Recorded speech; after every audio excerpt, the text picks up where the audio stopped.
Welcome to our channel, and in today's video, we're going to tell you the hows, whys, and everything else on what happens if someone dies in space. Questions of the afterlife have plagued humanity since the beginning of time.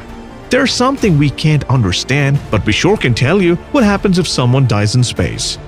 We are sure you know that the atmosphere on Earth is very different from what it is in the space.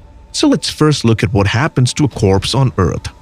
The moisture in the soil and the gases cause the body to decompose, and the bacteria in the soil help in breaking down the tissues. As morbid as it may sound, this process has helped our planet's ecosystem greatly.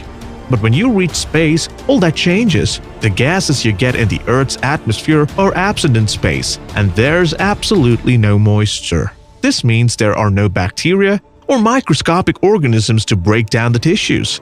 The freezing temperatures also do not help at all. So does that mean that a dead body in space will remain pristinely preserved forever? Can you imagine going to space and finding the long-lost cadavers of astronauts floating around? Sounds like it's straight out of an indie horror movie, doesn't it?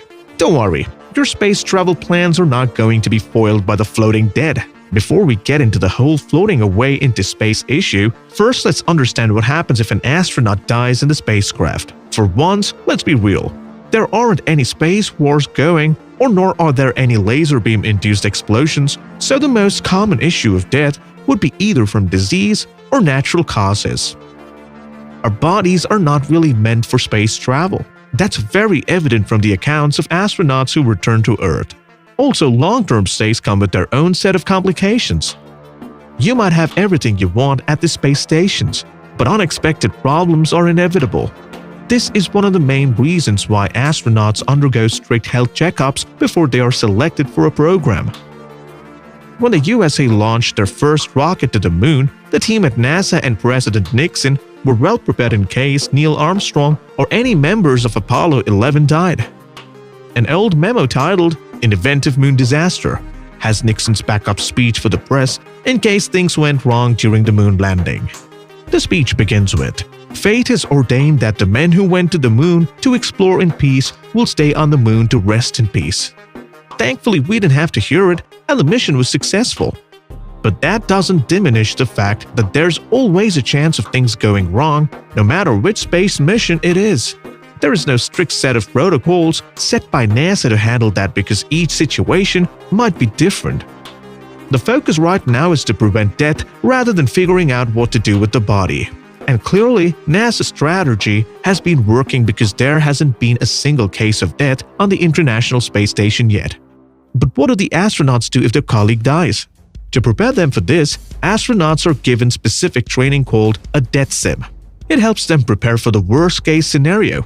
It's a roundtable discussion where one astronaut is announced dead. The other members of the team have to decide what to do with the body. They can keep the body in a body bag, but if that isn't available, they can wrap it up in a spacesuit and keep it in a locker. But then, there's the issue of odor. Each option comes with its own set of problems, and the team has to figure out the best one possible.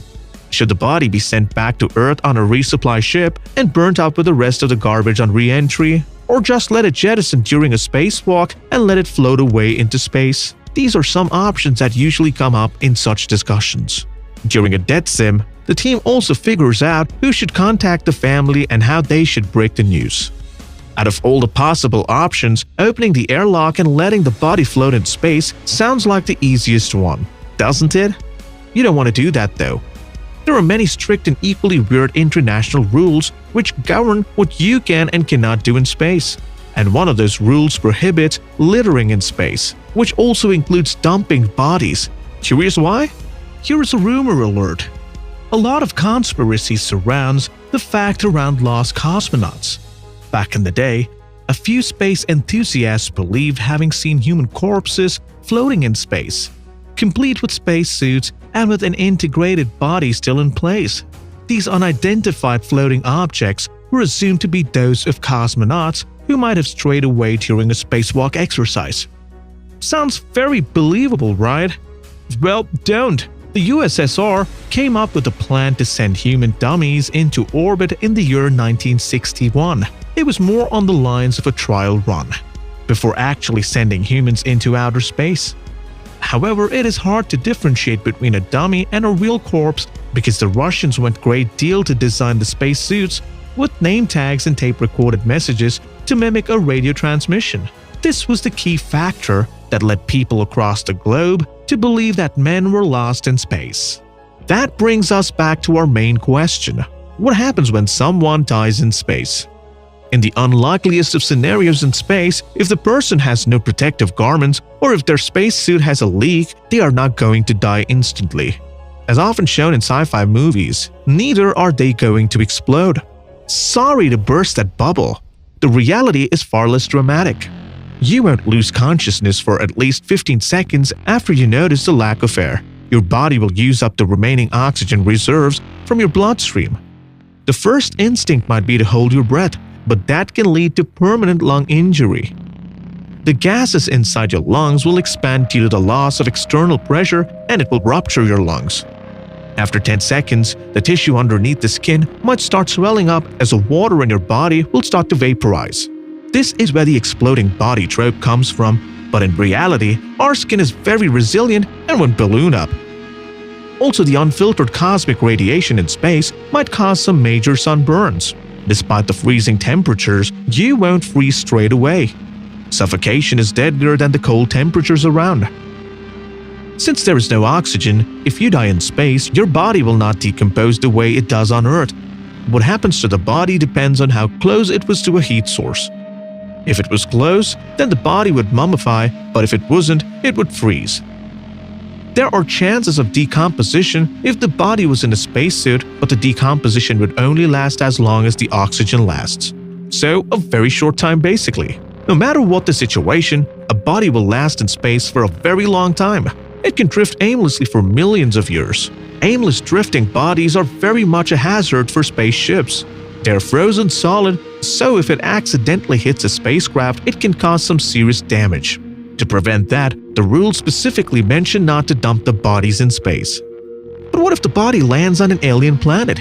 If that happens, the corpse will contaminate the planet with earthly elements and disrupt their ecosystem.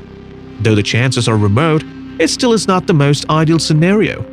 Let's not deny, dying in space sounds like the worst possible thing. Not only will your last moments be miserable, but you won't even get to rest in peace. Most of the deaths that have happened till now have been due to spacecraft accidents. But the talks of building colonies on Mars and plans of longer missions, death in space is inevitable. With no way to leave the body out in space, what are we going to do? Let's find out. NASA has been trying to deal with the question for some time now. The death sim was made a part of the training process to combat that, but it doesn't really solve the problem. It's also not possible to keep a human body on a spaceship during a long-haul journey either. It could endanger the crew's mental and physical health. Can you imagine spending months on a spaceship with someone's decaying corpse on board? And considering the fact that you knew the person, it can be quite tormenting. A decomposing body is a biohazard, and in the closed area of a spaceship, the gases, smell, and possibly pathogens that could be released during the breakdown process are unpleasant, if not deadly. NASA partnered with a green burial company called Promessa to deal with death in space. The collaboration is called Body Bag. It involves an airtight sleeping bag where the human body is placed and zipped up. The bag is then exposed to freezing temperatures outside. The frozen body is then pulled back into the spaceship and intensely vibrated. At this point, the body is solid, so the vibrations cause it to disintegrate and shatter. Let's not start imagining too much now, because all that remains is finely ground human dust that can be hung outside the spacecraft till you reach the destination. Does space travel still sound appealing to you? Which movie do you think depicted the reality of dying in space in the most accurate way? Tell us in the comment section below. If you enjoyed this video, don't forget to like and share it with your fellow space fanatics. Hit the subscribe button for your weekly dose of informative fun and ring the bell icon to never miss a video from us.